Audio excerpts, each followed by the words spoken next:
Là, on entre dans ton atelier. J'ai toujours été frappé dès les premières fois où nous sommes vus à Bruxelles, à vrai dire, l'importance de l'atelier. Et c'est vrai que l'atelier dit quelque chose. Il dit quelque chose, par exemple, moi j'ai toujours pensé, en comprenant petit à petit comment ton atelier était fait, qu'on entrait, alors on peut dire, dans ta boîte crânienne, tant ils sont précis, organisés. C'est une sorte de laboratoire et de recherche, en fait, ton atelier. Ça va depuis ce que tu essayes avec des couleurs que tu vas chercher dans le monde entier, jusqu'à le tableau que tu accroches comme si c'était une galerie ou un musée. C'est le reflet de mon caractère parce que bon, je passe ma vie dans mon atelier, donc ça fait 50 ans que je suis dans un atelier, donc c'est moi à 100% l'atelier. En fait, ma vie, c'est l'atelier. Pour moi, accrocher les tableaux, parce que comme disait Soulages, je travaille sur mon propre travail, c'est-à-dire je mets les tableaux plus anciens et quand un tableau me parle avec le temps, je ne le vois pas tout de suite, je le vois après quelques années, je me dis là, il y a quelque chose, il faut que je le développe. En fait, c'est toujours sur mon passé que l'avenir vient, en fait. Et ce que j'aime, c'est basculer en permanence, c'est-à-dire chaque journée qui commence est une nouvelle aventure, un nouveau voyage. Ça me donne une très grande intensité, en fait. C'est ce qui m'intéresse le plus. Ouais. La nature, d'abord, chez toi, c'est la peinture, quoi. Tu peins la peinture. J'ai commencé autodidacte, donc je connaissais... Oui, je connaissais Jérôme Bosch, Bruegel, j'étais passionné par les primitifs flamands et j'étais plutôt dans les quatuors de Beethoven, dans toutes ces Berg, Schoenberg, toute cette musique de l'époque, mais je n'ai pas arrêté justement c'est mon œil qui a fait un voyage extraordinaire dans la peinture et la musique principalement, et la nature. C'est incroyable, avec un peu de couleur, de la toile, des châssis, on peut faire des voyages infinis, en fait, c'est extraordinaire, je trouve. Tu parles souvent de cette idée que, au fond, tout recommence et tu te sers de choses anciennes pour les reprojeter dans le présent. C'est quoi? C'est ta philosophie de la vie? C'est très excitant, en fait, de plonger dans le vide. J'aime peindre depuis l'enfance. Et c'est de plus en plus intense. C'est ça pour moi la peinture. On sent que ta peinture est portée par la fin du XXe siècle, le début du XXIe.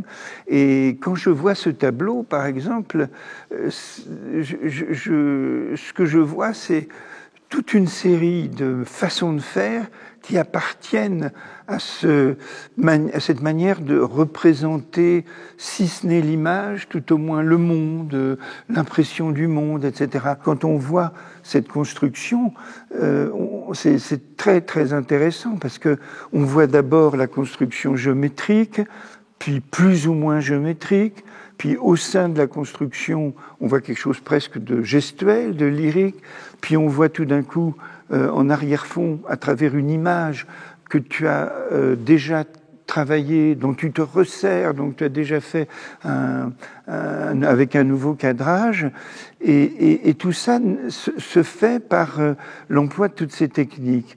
Et je trouve qu'il y a quelque chose d'assez... On est en pleine nature ici, tu n'as pas vécu qu'à Bruxelles, mais il y a quelque chose de profondément urbain, par exemple. Et moi, quand je vois ce tableau, je pense à Broadway Boogie Woogie de Mondrian. Pour moi, il y a quelque chose de formidable dans ce moment de l'abstraction qui, au fond, qui démarre dans les années 80 et jusqu'à aujourd'hui, parce qu'elle est profondément contemporaine. Je ne sais pas comment tu vois ton rapport au contemporain, toi. Par rapport à Boogie Boogie, qui est une toile extraordinaire, son paysage, c'était New York. Moi, ici, je peux rester 15 jours seul et je marche beaucoup et j'ai une émotion devant le lever du soleil, le coucher du soleil, la nature qui m'entoure et la musique que j'écoute aussi, qui fait partie du jeu. Et je suis une éponge et tout ça passe dans le tableau. Mais tout passe dans l'inconscient. C'est l'œil, en fait. Richter parlait de l'intelligence de l'œil. Moi, je crois très fort ça. C'est très difficile de mettre des mots sur l'intelligence de l'œil. L'œil est quelque chose, un outil. L'oreille, n'en parlons pas, je veux dire, pour la musique. Mais l'œil, pour tout ce tout ce que je vois, je le digère, il passe par moi, il ressort dans le tableau, et moi je me laisse aller en fait. C'est pas tellement intellectuel en réalité. Mais d'ailleurs, ça se sent, je trouve, quand je regarde ces tableaux, ces couleurs, d'où viennent-elles? L'orange, le jaune, toute cette suavité, en fait, elles viennent d'ici. Alors, fatalement, ça vient d'ici, oui. C'est vraiment la couleur. Bon, j'ai fait beaucoup de photos bon, ça fait paraître un peu banal, mais ça ne l'est pas du tout. En fait, le lever du soleil n'est pas du tout banal. Et c'est très fort, le lever du soleil d'ici et le coucher du soleil ici en Provence, je veux dire. Ces couleurs sont là. Mais je n'ai pas regardé. Je l'ai regardé, mais quand j'ai peint, j'y ai pas pensé, en fait. Il y a des couleurs que j'ose ici, que je n'ose pas à Bruxelles. Il y a quelque chose de tout à fait étonnant, c'est que j'ai peint à Bruxelles, j'ai peint dans le Var pendant 2 ans, j'ai peint en Espagne, j'ai peint en Grèce. Chaque fois, il y avait quelque chose du pays. Pourtant, je suis un peintre abstrait. On n'y pense pas, en fait, mais la lumière nous traverse d'une façon incroyable.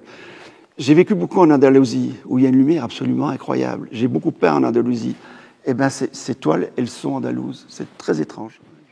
Tu te sers de ce dont tu as besoin pour exprimer un sentiment. Je prends tout, et tout passe dans la peinture. Ouais. Tout ce qui m'attire, je le prends et je le mets dans la peinture. Par exemple, qu'est-ce qui te décide à peindre? C'est-à-dire que tu vois quelque chose et tu le transformes déjà dans ton esprit, dans la peinture, parce que tu ne fais pas de croquis. Ça ne vient ni des croquis, ni des... Voilà. Par contre, je fais beaucoup de petits tableaux, oui, et que j'agrandis au fur et à mesure. Par exemple, ici, dans l'atelier, ce tableau-là, il a été fait d'ailleurs sur l'exposition que nous avons fait ensemble au Palais des Beaux-Arts de Bruxelles. Et il est là parce qu'il me parle beaucoup. Donc, je travaille par série. Il annonce une nouvelle série, en fait. Parfois, en parlant avec toi, j'ai l'impression que tout peut être avalé par la peinture et mis dans la peinture, et que la peinture n'arrête pas de se créer elle-même, quoi. Picasso parlait des toiles de l'atelier qu'il ne fallait pas qu'elles sortent. Et moi, quand il y a une toile j'aime bien faire des séries parce que ça permet de développer au maximum toutes les possibilités d'une découverte. Le jazz est une de tes grandes passions, et notamment le free jazz, où il y a toujours à la fois cette vitalité, cette joie, ce déséquilibre, cette instabilité, cette improvisation. Tu peins avec la musique de jazz. La musique, pour moi, m'accompagne, je dirais même de plus en plus. Et j'aime beaucoup cette idée du jazz qui est partie en fait d'une immense souffrance, qui était la souffrance de l'Afrique, mais qui donne une musique extrêmement joyeuse. J'aime beaucoup ce parallèle. Et moi, le jazz, c'est quelque chose qui me stimule. Ça fait partie du jeu, ça fait partie de moi. La musique, j'arrive ici le matin, je mets la musique. Et je pense que j'ai des milliers de disques et je suis en permanence en train je dirais pas de les user, mais ça fait partie d'une recherche, la musique, pour moi. Il y a beaucoup de musiciens que j'ai beaucoup écoutés, que je n'écoute plus, et d'autres, justement, dont je ne me fatigue pas. Il y a des artistes dont au contraire, où je les comprends de mieux en mieux. Oui. Ça devient de plus en plus proche de moi. En fait, ce qui m'intéresse beaucoup plus que le figuratif, la nature et tout, c'est l'homme. Oui. En fait, je crois que ma peinture, c'est le concentré de tout ce que les hommes ont inventé. Oui.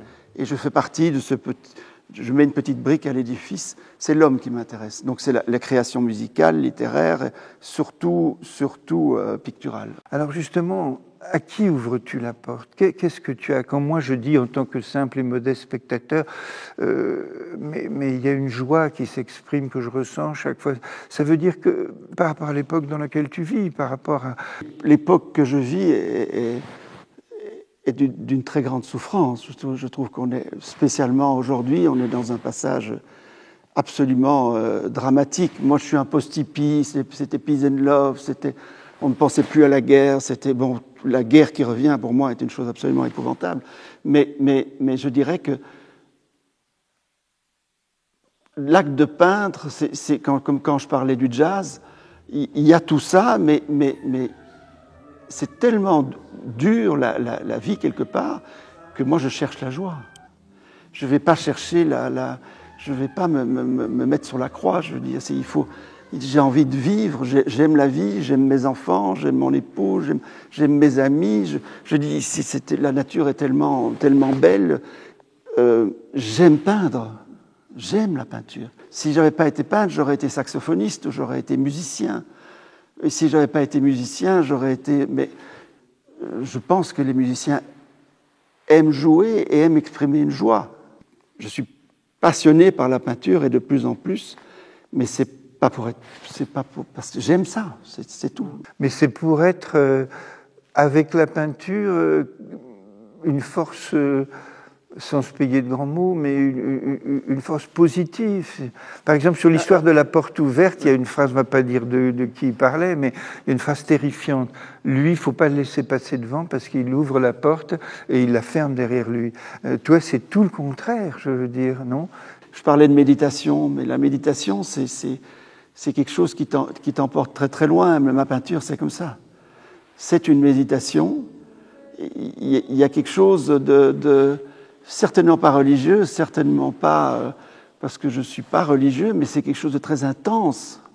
C'est que quand tu vis pendant 1 semaine, 2 semaines, 3 semaines seul, et que que jour et nuit, ça devient extrêmement intense, que rien dans la vie ne m'a donné autant que ça.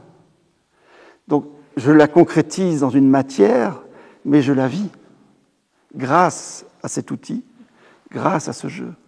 Bien, ben je crois qu'on se tourne comme ça, et ce sont les mots qui mènent à la peinture, puis la peinture va produire d'autres mots, et cette vitalité qui était si importante, le vivant en quelque sorte, est contenu à la fois dans les mots et dans les formes que tu fais. Merci alors de cet entretien. Merci à toi.